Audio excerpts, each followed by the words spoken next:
The virtue-signaling lovies, the likes of Gary Lineker. Oh, he hasn't gone away, folks. Now he's going to talk more freely about all his political views, which are totally uninformed. Dua Lipa, Benedict Cumberbatch, Annie Lennox, the usual suspects. They've signed a letter to the Prime Minister calling on him to end the UK's complicity in Gaza. It's addressed to Sir Keir Starmer, and it's basically famous names in the world of media and the arts, joining leading doctors, academics, campaign groups and a Holocaust survivor. They always make sure they get one Holocaust survivor, accusing the British government of continuing to allow UK arms to be sold to Israel, providing licences for arms, and effectively they are complicit with the deaths of children in Gaza. Well, let's talk about this with Jake Wallace-Simons. He's author of Israelophobia, the newest version of the oldest hatred and what to do about it. Very good afternoon to you, Jake.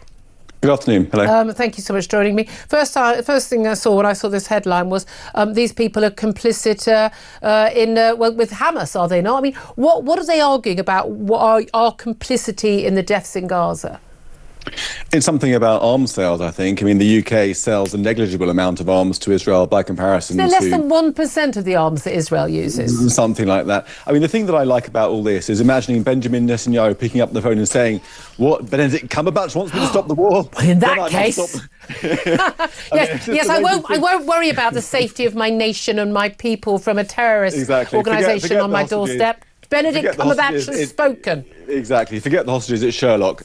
So we've had the actors, we had the authors this week as well, the novelists. I mean, the fact that they're known for making up stories, that's literally why they're famous, didn't seem to affect the fact they're trying to label Israel's campaign of self-defense a genocide without anybody noticing. And we had Hollywood people the week before, so they're all out in force. It's part of this broad propaganda campaign that's been launched because Israel's trying to win the war. And because it's trying to... How very dare they? How very dare they? Now, listen, there are so many reports, and loads of people who have the misfortune of watching BBC and Sky News TV will actually see report after report. And, I've got really good friends who are really informed about lots of things, and they'll just say, like, yes, but, I mean, they're killing so many children. It's awful. Nobody wants children to die, or indeed any civilians to die during war. Frankly, I don't even want conscripted soldiers, or even, soldiers who've been there for a long time to be dying in wars if they're fighting a good cause. But nevertheless, we are seeing this, and we are seeing footage on our TVs of people scrabbling for food. We're seeing images of children in shrapnel wounds in hospitals.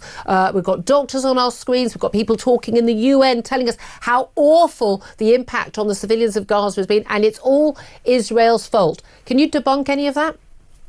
Well, I think the first thing to say is that war is hell and there is suffering in war. It wouldn't be war if there wasn't. And that's why we try to avoid it, apart from if you're Hamas.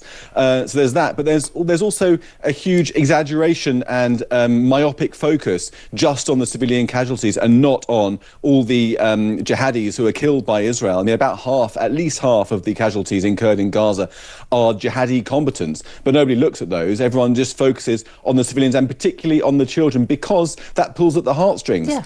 Something in our culture that just associates Jews with enjoying killing children. It's been that way ever since the 12th century, and it's still around today. And yet nobody cares about the 500,000 Yemeni kids who are starving, who are suffering malnutrition. 1 in 2 kids under the age of 5 in Yemen is suffering malnutrition and starvation. According to the UN, you don't see people out on the streets protesting against that. And again, you don't see Gary Lineker objecting to that. No, and you and I spoke about this many times. And again, it's not even about people expressing concern about Muslim children. Apparently, we don't care about Muslim children, but they don't seem to care about Muslim children who are being attacked by their own Muslim leaders as well. I mean, that's that is the reality.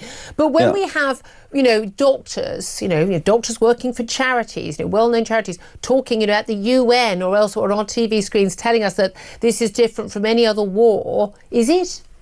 No, of course it's not. But it is different in the way that Israel's actually killing fewer civilians by a proportion to the number of combatants it's killing compared to any other campaign.